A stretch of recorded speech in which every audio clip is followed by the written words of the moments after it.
Bismillahirrahmanirrahim. Assalamualaikum warahmatullahi wabarakatuh. Puji syukur kehadirat Allah Subhanahu wa Ta'ala yang mana dengan rahmatnya lah saya dapat mempresentasikan tugas ini. Lalu tak lupa terima kasih kepada Ibu Husnul Fatonah MBD yang telah membimbing saya pada mata kuliah Bahasa Indonesia dan Tata Tulis Karya Ilmiah. Perkenalkan, nama saya Hadrian Nova Jatmika dengan NIM 131906 dari kelas YO 3 yang mana hari ini akan mempresentasikan pedoman umum ejaan bahasa Indonesia atau yang disebut PBI.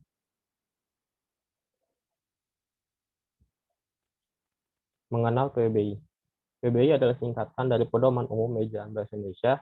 PBI ditetapkan menjadi ejaan bahasa Indonesia melalui Peraturan Menteri Pendidikan dan Kebudayaan Nomor 50 Tahun 2015. PBI merupakan penyempurnaan dari EYD, yang mana EYD adalah bentuk singkatan dari ejaan yang disempurnakan.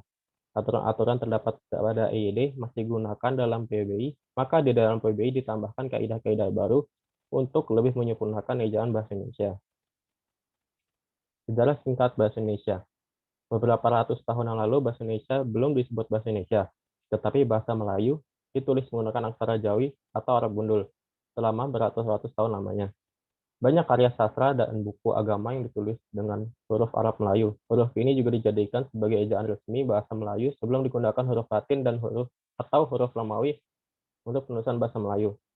Walaupun masih secara sangat terbatas, setelah 3 abad kemudian, ejaan ini mendapat perhatian dengan ditetapkannya ejaan Phono-Fusion pada tahun 1901. Ini merupakan pedoman resmi ejaan pertama yang diterbitkan bahasa Indonesia. Waktu itu masih disebut sebagai bahasa Melayu. Ejaan ini disusun oleh orang Belanda bernama Charles A. Phono-Fusion dan dibantu oleh Angku Nawawi gelar Sultan Makmur dan Muhammad Taib Sultan Ibrahim. Pada tanggal 19 Maret 1947, ejaan Sawadi diresmikan menggantikan ejaan Phono-Fusion berdasarkan surat Keputusan Menteri Pendidikan, Pengajaran dan Kebudayaan Republik Indonesia nomor 264/BHGA. Penyusunannya adalah Mr. Raden Soehardi yang waktu itu menjabat sebagai Menteri Pendidikan, Pengajaran dan Kebudayaan. Dan juga ejaan ini dikenal sebagai ejaan Republik. Pada tahun 1954, Kongres Bahasa Indonesia II di Medan, Prof. M. Yamin menyarankan agar ejaan Sawandi disempurnakan, tetapi ejaan ini tidak jadi diresmikan dalam undang-undang.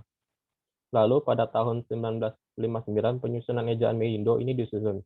Melindo ini merupakan akronim dari Melayu Indonesia, Kerjasama Indonesia, dan Persekutuan Tanah Melayu, yang dalam hal ini adalah Malaysia. Perubahan yang diajukan dalam ejaan ini tidak jauh berbeda dari ejaan pembaharuan.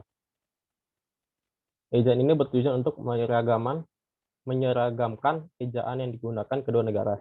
Tapi ejaan ini pun gagal diresmikan akibat ketegangan politik antara Indonesia dan Melayu waktu itu.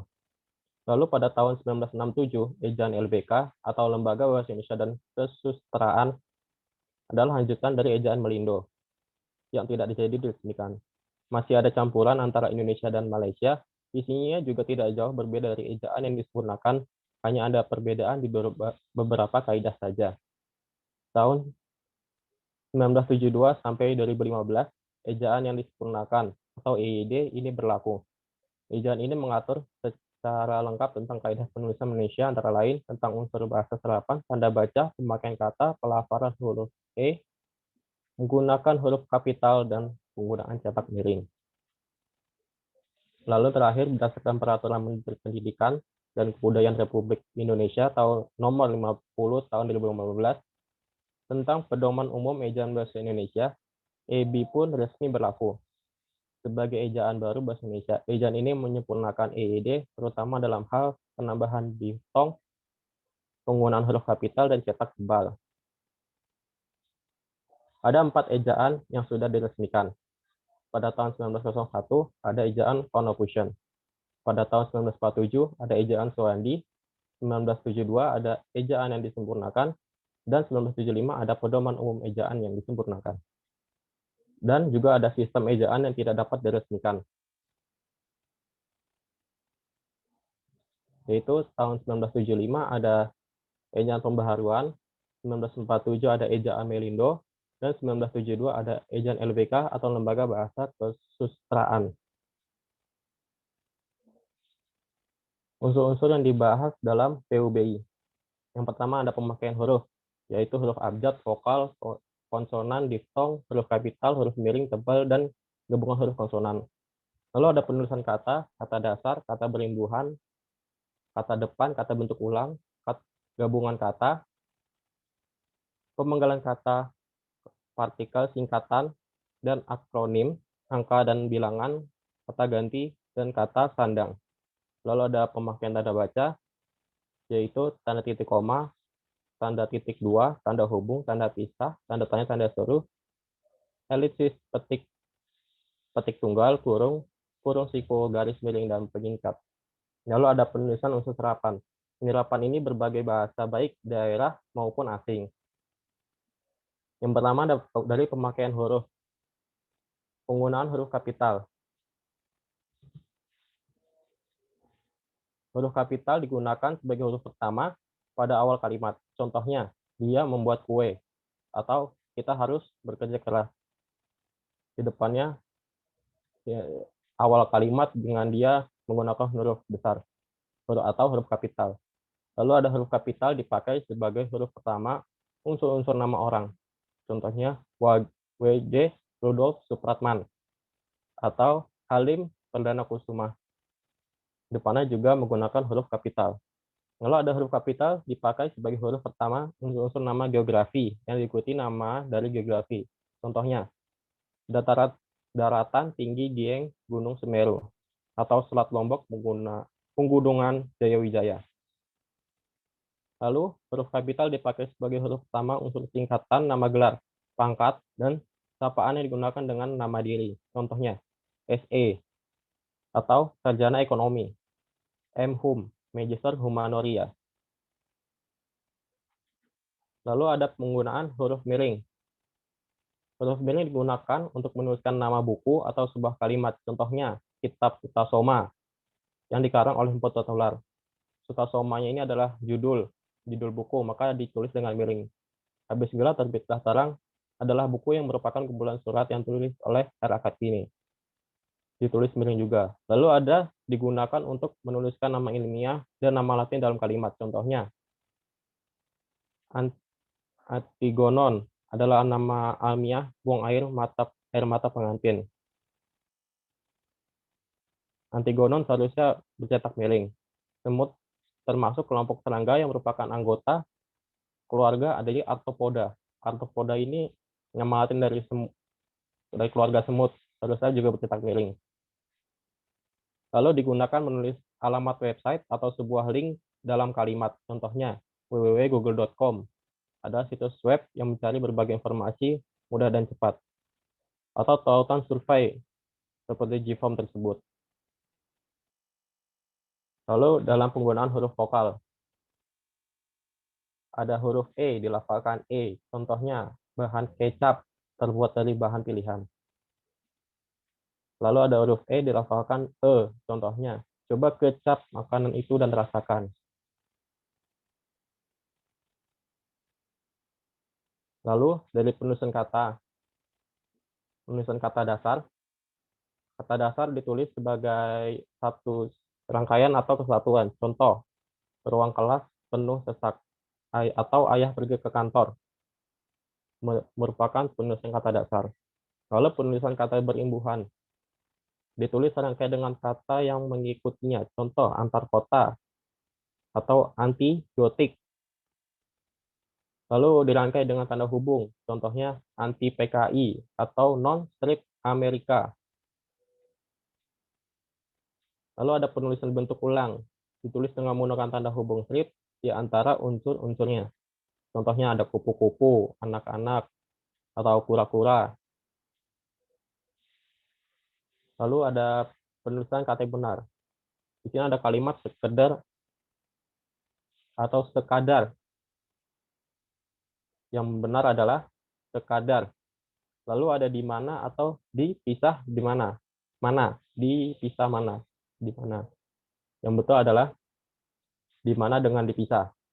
Lalu ada praktek atau praktik. Yang betul adalah praktik. Aktivitas atau aktivitas dengan V. Yang betul adalah aktivitas dengan V. Resiko atau risiko, yang betul adalah risiko. Nasihat atau nasihat, yang betul adalah nasihat. Lalu ada analisa atau analisis, yang benar adalah analisis. Peduli atau peduli, yang betul adalah peduli. Lalu ada antri atau antre.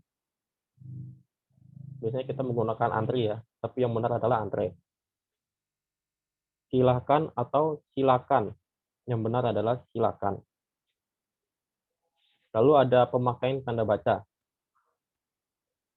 Penggunaan tanda baca, tanda titik. Pemakaian tanda titik. Penanda berakhir kalimat. Tanggal 17 Agustus adalah hari kemerdekaan Indonesia, titik. Atau pemisah angka jam, menit, dan detik. Pukul 21.25.07. Atau juga bisa memperjelas jumlah. Desa itu berpenduduk 13.500 orang atau 13.500 orang. Lalu ada penggunaan tanda baca koma. Digunakan di tengah kalimat. Contohnya, Indra, Indri, dan Indro adalah anak kembar 3. Perbandingan kalimat. Pertunjukan itu sungguh menarik, tetapi membahayakan penonton di sekitarnya. Lalu ada memisahkan anak dan induk kalimat. Karena sudah bekerja, anak kalimat, koma, dia akan lupa dengan kampusnya. Itu adalah induk kalimat, diberi koma tengahnya. Lalu ada penggunaan tanda baca tanya. Tanda untuk menanyakan sesuatu. Contohnya, sejak kapan mereka pergi ke Jogja? Lalu ada penggunaan tanda baca seru. Penggunaan pada kalimat perintah. Tolong tutup pintu itu. Lalu ada penulisan unsur serapan. Kata serapan adalah hasil dari integrasi dari bahasa lain, biasanya bahasa asing, ke dalam bahasa Indonesia. Kata yang termasuk dalam kata serapan biasanya sudah digunakan oleh masyarakat secara umum.